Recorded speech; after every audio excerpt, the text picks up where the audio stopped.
Kitab Daniel. Kisahnya terjadi setelah serangan pertama Babel ke Yerusalem dan mereka menjarah kota dan bait suci dan membawa sekelompok umat Israel ke pengasingan. Di antara mereka ada 4 orang yang berasal dari keluarga Daud, yaitu Daniel yang nantinya disebut Beltsasar dan 3 orang temannya yang lebih kita kenal dengan nama Babelnya, yakni Sadrak, Mesak, dan Abednego. Kitab ini berkisah tentang perjuangan mereka untuk memelihara pengharapan di wilayah musuh mereka. Rancangan kitab ini sekilas tampak sederhana. Pasal 1-6 berisi kisah tentang Daniel dan teman-temannya di Babel, sedangkan pasal 7-12 berisi penglihatan Daniel tentang masa depan. Namun kedua bagian ini menjadi lebih menarik karena fitur rancangan lainnya, yaitu bahasa yang dipakai dalam kitab ini. Awalnya kitab ini menggunakan bahasa Ibrani, yaitu bahasa kaum Israel, tapi pasal 2-7 ditulis dalam bahasa Aram, bahasa sepupu dari bahasa Ibrani yang dipakai secara luas di antara kerajaan-kerajaan kuno.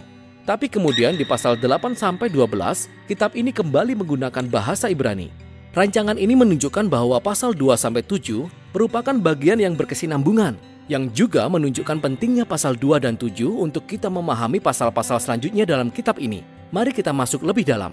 Pasal 1 memperkenalkan fokus utama dari paruh pertama kitab ini, yaitu Daniel dan teman-temannya. Mereka sangat bijaksana dan cakap, dan mereka diangkat menjadi pegawai di istana kerajaan Babel. Tapi mereka ditekan untuk menanggalkan identitas keyahudian mereka dengan cara hidup dan makan seperti orang Babel, dan melanggar aturan makan orang Ibrani yang ada di kitab Taurat.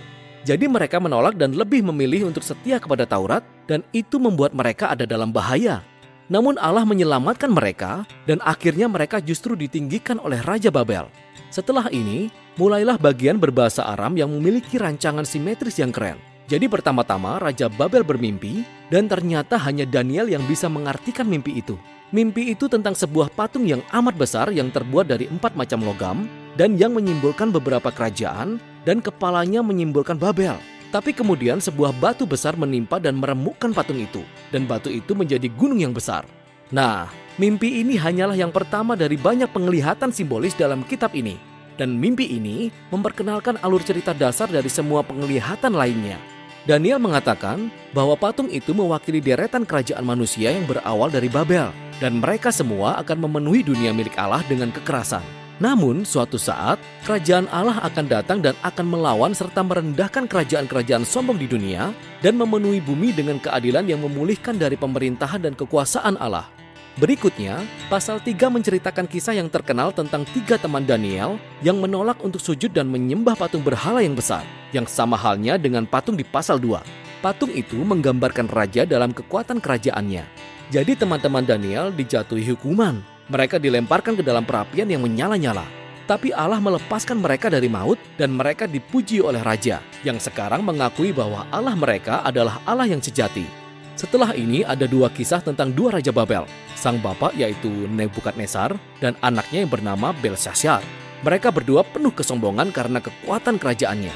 Jadi, sama seperti di pasal 2, Allah mengingatkan mereka berdua melalui mimpi dan penglihatan. Dan sama seperti di pasal 2, hanya Daniel yang bisa mengartikan mimpinya.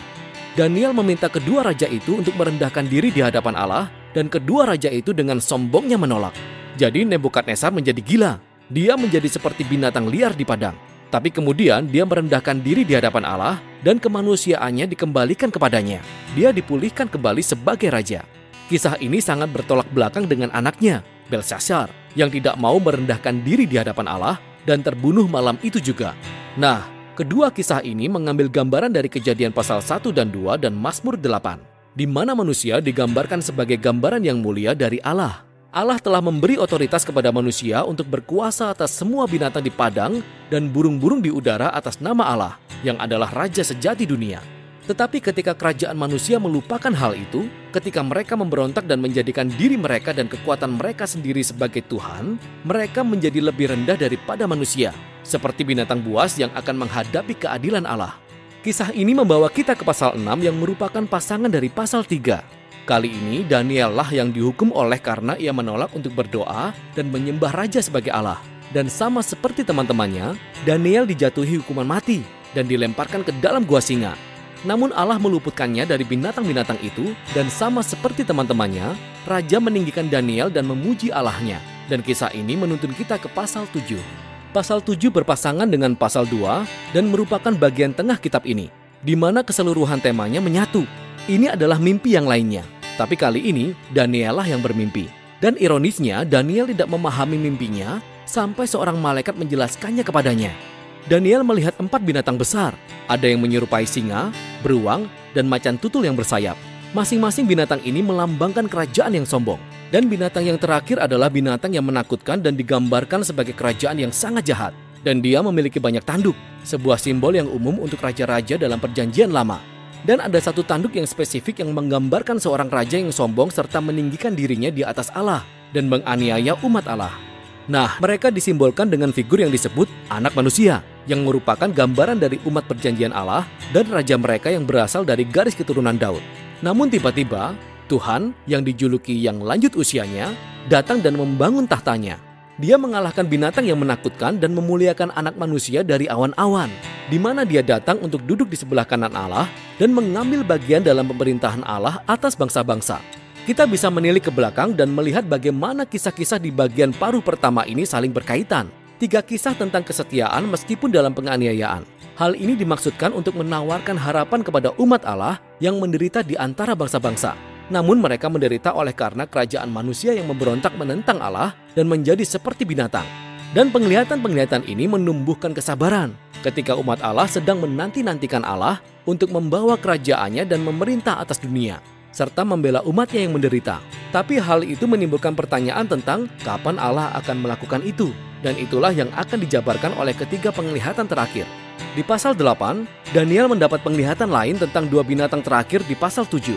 Tapi kali ini, mereka digambarkan sebagai domba jantan yang dikatakan sebagai simbol kerajaan Media dan Persia. Dan ada kambing jantan yang menggambarkan Yunani kuno. Dan dari kambing jantan itu muncul beberapa tanduk. Dan satu di antaranya adalah simbol dari raja yang jahat dari pasal 7. Dan kita diberitahu lebih jauh tentang raja jahat tersebut, bahwa dia akan menyerbu Yerusalem dan meninggikan dirinya di atas Allah dan mencemari bait suci dengan berhala. Namun pada akhirnya, dia akan dihancurkan oleh Allah yang akan meninggikan umatnya dan kerajaannya. Nah, di pasal 9, Daniel menjadi sangat bertanya-tanya, khususnya mengenai kapan semua ini akan terjadi. Jadi Daniel mencari rujukan dari gulungan kitab Yeremia, di mana Allah berkata bahwa pengasingan umat Israel akan berlangsung selama 70 tahun saja.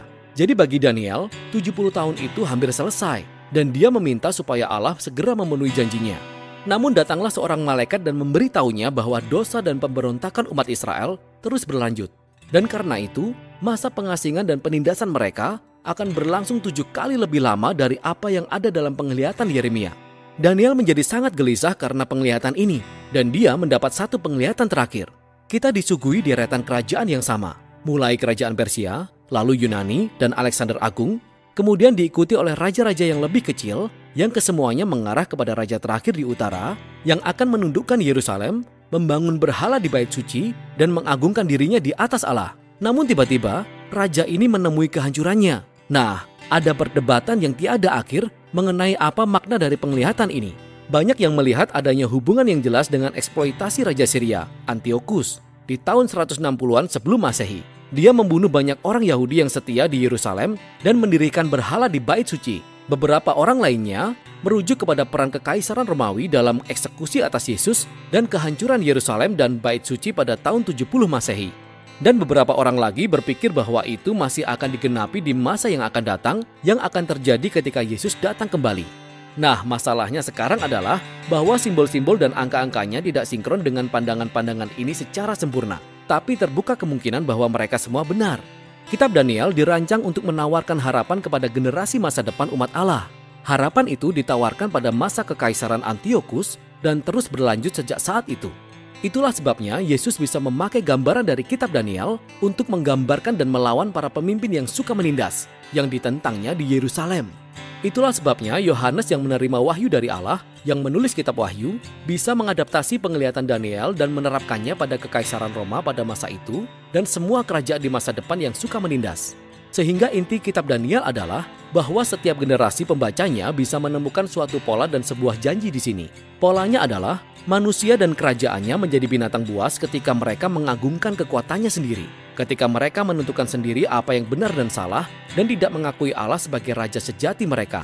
Namun Daniel juga memegang sebuah janji bahwa suatu hari Allah akan melawan binatang buas itu. Dia akan menyelamatkan dunia dan umat kepunyaannya dengan membawa kerajaannya ke semua bangsa. Jadi bagi setiap generasi, kitab ini menyampaikan pesan pengharapan yang seharusnya bisa memotivasi kesetiaan. Dan itulah isi kitab Daniel.